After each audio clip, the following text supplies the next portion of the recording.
Sea Ice Nomenclature by J. M. Wordy, M.A. Cantav, Lieutenant, RFA. During the voyage of the Endurance, it was soon noticed that the terms being used to describe different forms of ice were not always in agreement with those given in Markham's and Mill's glossary in the Antarctic Manual, 1901. It was the custom, of course, to follow implicitly the terminology used by those of the party whose experience of ice dated back to Captain Scott's first voyage, so that the terms used may be said to be common to all Antarctic voyages of the present century. The principal changes, therefore, in nomenclature must date from the last quarter of the 19th century, when there was no one to pass on the traditional usage from the last naval Arctic expedition in 1875 to the Discovery expedition of 1901. On the latter ship, Markham's and Mill's glossary was of course used, but apparently not slavishly. Founded, as far as sea ice went, on Scoresby's, made in 1820, it might well have been adopted in its entirety, for no writer could have carried more weight than Scoresby the younger, combining as he did more than 10 years' whaling experience with high scientific attainments. Above all others, he could be accepted both by practical seamen and also by students of ice forms. That the old terms of Scoresby did not all survive the period of indifference to polar work, in spite of Markham and Mill, is an indication either that their usefulness has ceased or that the original usage has changed once and for all. A restatement of terms is therefore now necessary. Where possible, the actual phrases of Scoresby and of his successors, Markham and Mill, are still used. The principle adopted, however, is to give preference to the words actually used by the polar seamen themselves. The following authorities have been followed as closely as possible. W. Scoresby, June.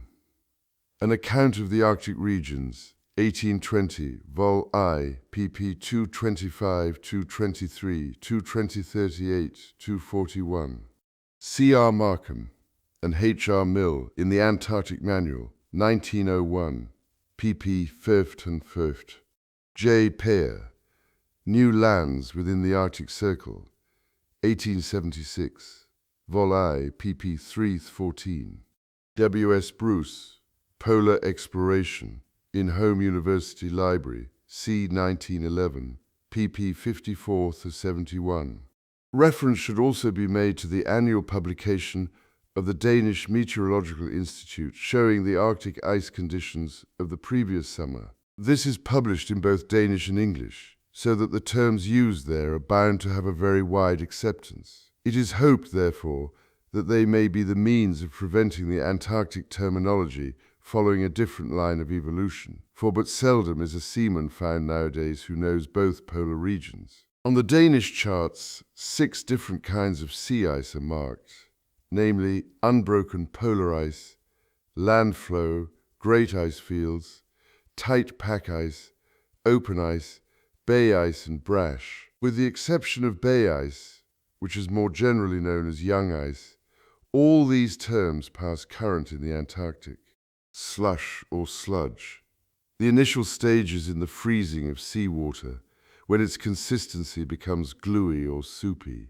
The term is also used, but not commonly, for brash ice still further broken down.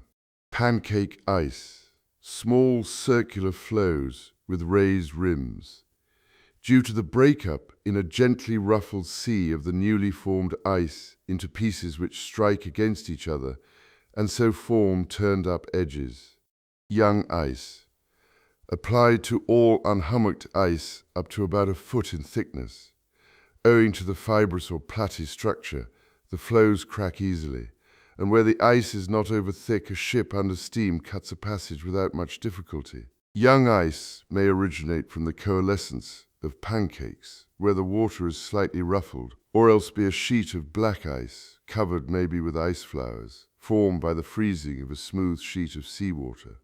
In the Arctic, it has been the custom to call this form of ice bay ice. In the Antarctic, however, the latter term is wrongly used for land flows, fast ice, etc., and has been so misapplied consistently for 15 years. The term bay ice should possibly therefore be dropped altogether, especially since, even in the Arctic, its meaning is not altogether a rigid one, as it may denote firstly the gluey slush which forms when seawater freezes, and secondly the firm level sheet ultimately produced. Land flows. Heavy, but not necessarily hummocked ice, with generally a deep snow covering, which has remained held up in the position of growth by the enclosing nature of some feature of the coast, or by grounded bergs throughout the summer season when most of the ice breaks out. Its thickness is therefore above the average.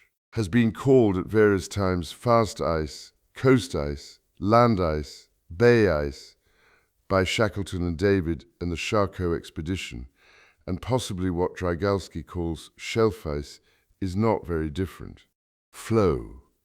An area of ice, level or hummocked, whose limits are within sight, includes all sizes between brash on the one hand and fields on the other. Light flows are between 1 and 2 feet in thickness, anything thinner being young ice. Those exceeding 2 feet in thickness are termed heavy flows, being generally hummocked, and in the Antarctic at any rate, covered by fairly deep snow.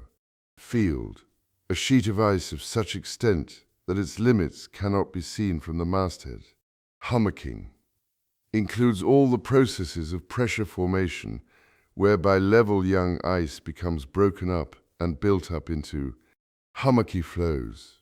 The most suitable term for what has also been called old pack and screwed pack by David and Schollen ice by German writers. In contrast to young ice, the structure is no longer fibrous, but becomes spotted or bubbly.